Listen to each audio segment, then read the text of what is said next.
USA, Japan, and South Korea turned nuclear reactors into strategic power. The nuclear pact China and Russia did not want to see.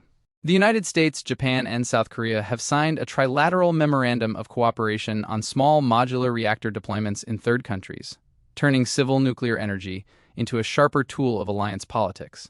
The agreement matters now because it links three advanced economies at a moment when energy security, artificial intelligence demand, industrial supply chains, and strategic competition with China and Russia are colliding. This is not just a climate or infrastructure story.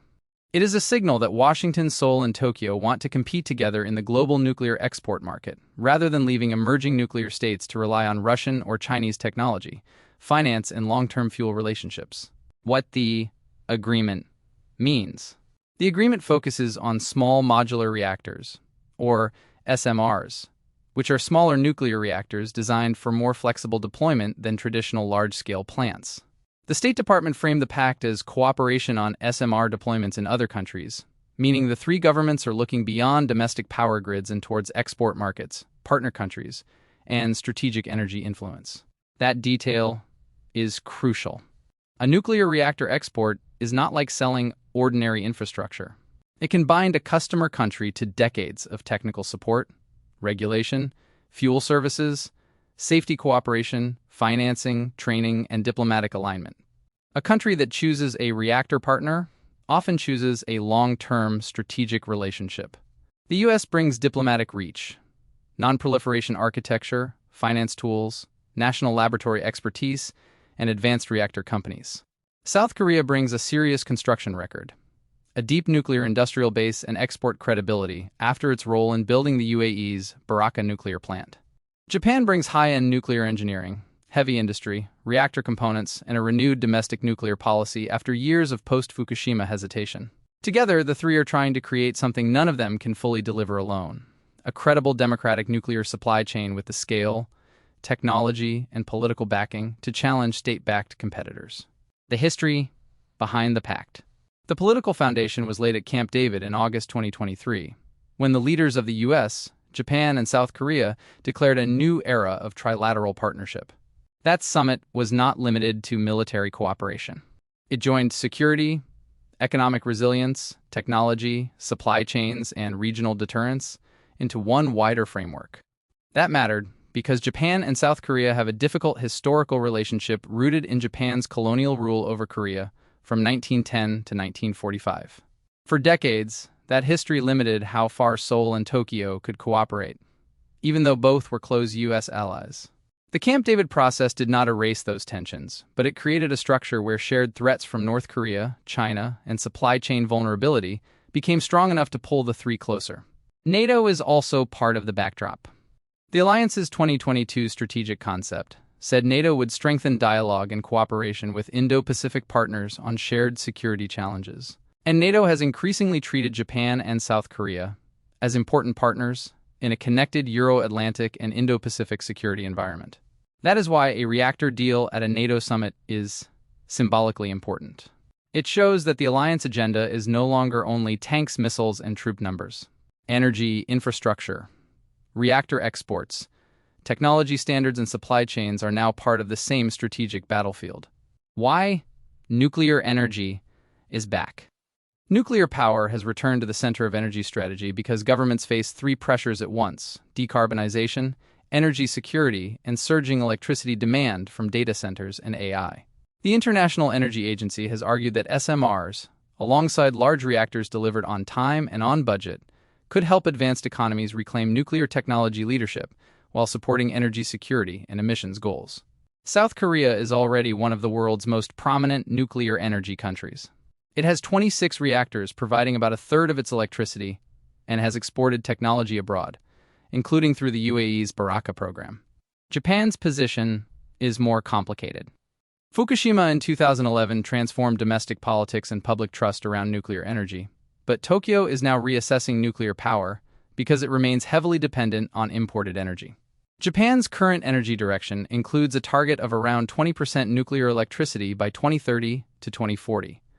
While recent developments have reopened space for reactor restarts and replacement planning. The U.S., meanwhile, has the strategic interest but has struggled to maintain dominance in global reactor exports.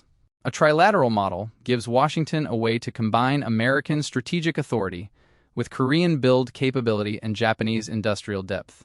The geopolitical implications. The biggest implication is that nuclear energy is becoming a contest over global alignment. Russia's Rosatom and China's nuclear firms have been aggressive in international markets, often offering state-backed packages that include finance, construction, fuel, and long-term service relationships. Kazakhstan's recent nuclear decisions involving Russia and China show how quickly major infrastructure choices can shift influence in strategically important countries.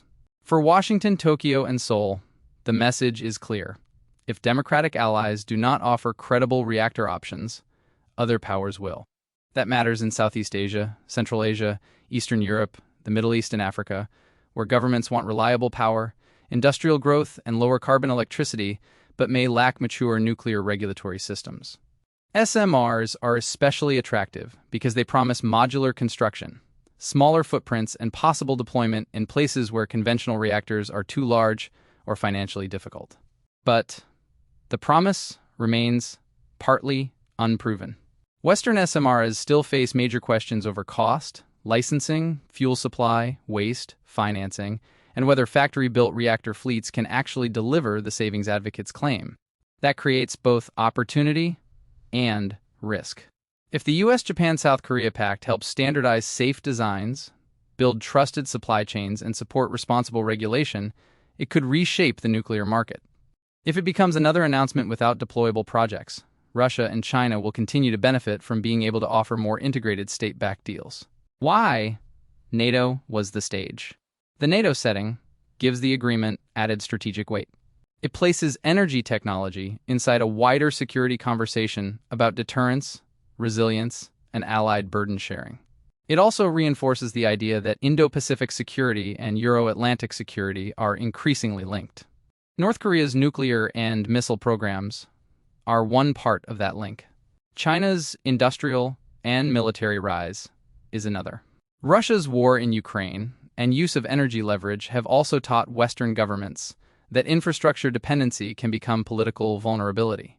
A reactor partnership among the US, Japan, and South Korea therefore speaks to a bigger alliance doctrine. Allies need not only weapons, but industrial capacity, energy independence, secure supply chains, and exportable technology. Civil nuclear power is becoming part of national power. What happens next? The practical test will be whether the memorandum turns into real projects. Watch for target countries, financing structures, export credit support, regulatory cooperation, fuel arrangements, and named reactor vendors. Without those, the agreement remains a strategic signal rather than a market-changing force. The political test will be whether Japan and South Korea can sustain cooperation through leadership changes, domestic pressure, and historic mistrust. The commercial test will be whether SMRs can be licensed, built, and priced competitively before rival suppliers lock in the next generation of nuclear customers. The significance is therefore bigger than one reactor pact. The US, Japan, and South Korea are trying to build a democratic nuclear export bloc at the exact moment when the world's electricity needs are rising and the politics of energy are hardening. If it works, it gives allied countries a new instrument of influence. If it fails, the global nuclear map may be drawn by powers Washington, Seoul, and Tokyo are trying to contain.